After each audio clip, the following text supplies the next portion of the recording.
प्यारे बच्चों, आज हम पाठ 16 पानी की कहानी भाग 3 पढ़ने जा रहे हैं। तो भाग 2 में बच्चों हमने पढ़ा था कि जो ओस की बूंद है वह लेखक को अपनी कहानी सुनाते हुए कहती है कि ऑक्सीजन और हाइड्रोजन उसके पुरखे हैं, और अब वह जब समुद्र में जा मिलती है तो वहाँ उससे अच्छा नहीं लगता है, क्योंकि समुद्र का पानी खारा होता है। खारा अर्थात नमकीन रहता है। तो अब आगे पढ़ते हैं कि आगे ओस की जो बूंद है वो क्या कहानी लेखक को सुनाती है। अब हम तीसरे भाग में पढ़ते हैं।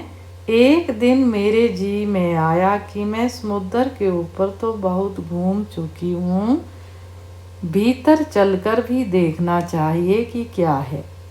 इस कार्य के लिए मैंने गहरे जाना प्रारंभ कर दिया। अब उसकी बूंद समुद्र के अंदर चली गई। मार्ग में मैंने विचित्र जीव देखे।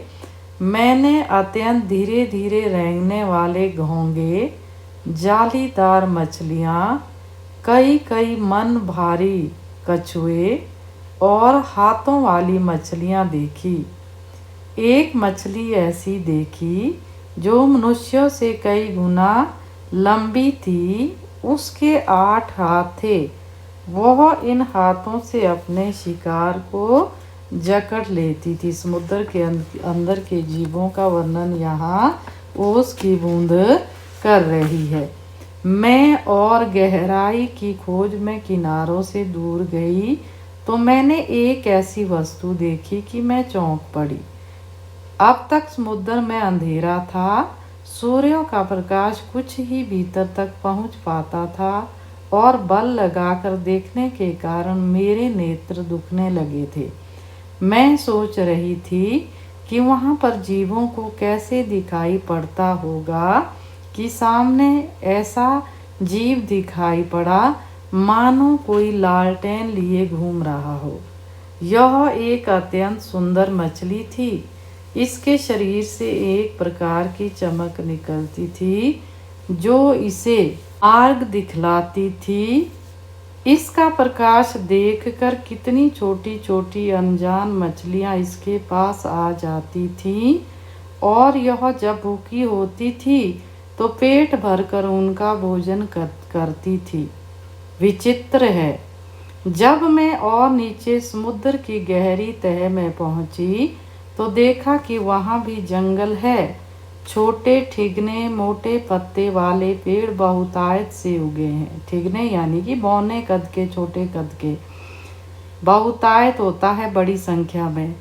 वहाँ पर पहाड़ियाँ हैं, घाटियाँ हैं। इन पहाड़ियों की गुफाओं में नाना प्रकार के जीव रहते हैं जो निपट अंधे तथा महा आलसी है। यह सब देखने में मुझे कई वर्ष लगे।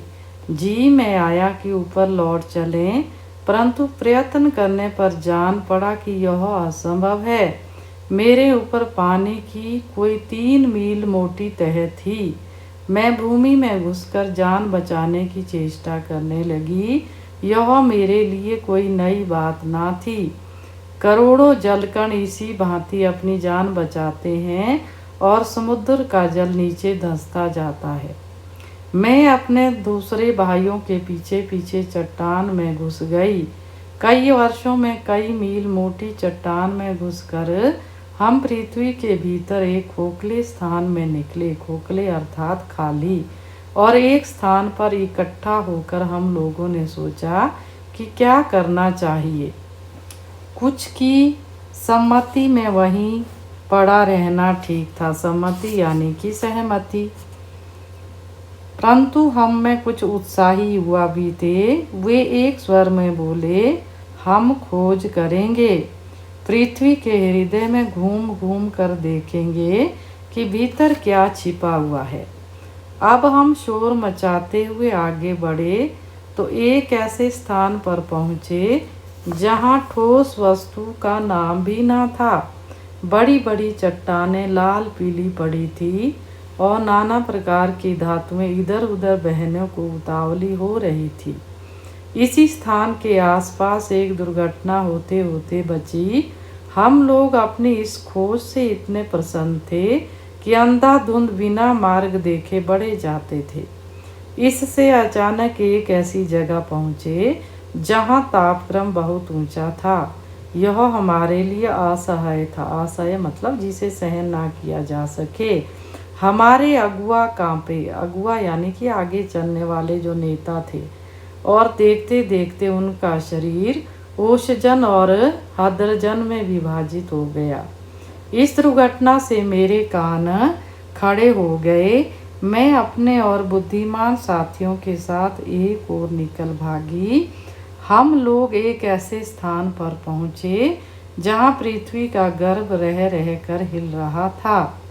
एक बड़े जोर का धड़ाका हुआ। धड़ाका अर्थात धमाका। हम बड़ी तेजी से बाहर फेंक दिए गए। हम ऊंचे आकाश में उड़ चले। इस दुर्घटना से हम चौंक पड़े थे। तो बच्चों, ये भाग 3 में हमने जो पानी की बूंद अर्थात जो ओस की बूंद के रूप में लेखक को कहानी सुना रही है, समुद्र से निकलते हुए कैसे वह बाहर आई और कितने कष्टों को उसने सहन किया, ये सब कहानी वह लेखक को सुनाती है। तो भाग 3 के रूप में आपको ये कहानी समझ आई होगी। तो आज की वीडियो में बच्चों हम इतना ही पढ़ेंगे।